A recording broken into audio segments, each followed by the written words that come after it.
Turning to politics now, where it's official. Today we learned that President-elect Donald Trump swept all 7 battleground states, which include Arizona, the last state to be called, and it's one that President Joe Biden won back in 2020. The final electoral vote count, Trump 312, Vice President Kamala Harris 226. Now, Donald Trump is set to return to Washington this week. CBS's Natalie Brand is at the White House with more on that. Natalie, good evening. Good evening, Jerika. President Biden will meet with President-elect Trump here at the White House on Wednesday. It's the first time they are speaking face-to-face since their debate back in June. And it's an invite that was not extended by Trump when President Biden was preparing to take office.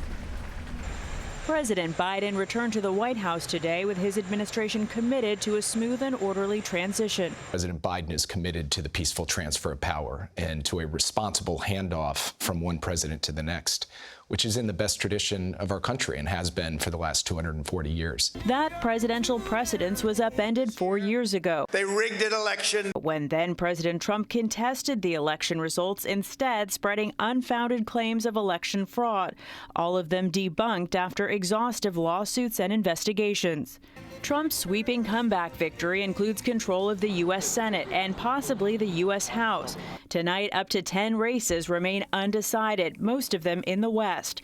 That's left Democrats soul-searching about their losses, from allies to a former Biden primary challenger. We've used condemnation of Donald Trump versus invitation to Donald Trump supporters. We did not have a compelling enough economic vision. The Democratic Party should have one simple mission, and that is to address the economic hardships and struggles of many Americans. Republicans are eager to enact their agenda. I think this is a presidency that has a mandate like we haven't seen, as you mentioned, in 36 years. Now, tonight, the Washington Post reports that Trump talked to Russian President Vladimir Putin late last week and told him not to escalate the war in Ukraine. A spokesman for Trump says he will not comment on private conversations between Trump and world leaders. Jerika? Natalie Brand, thank you.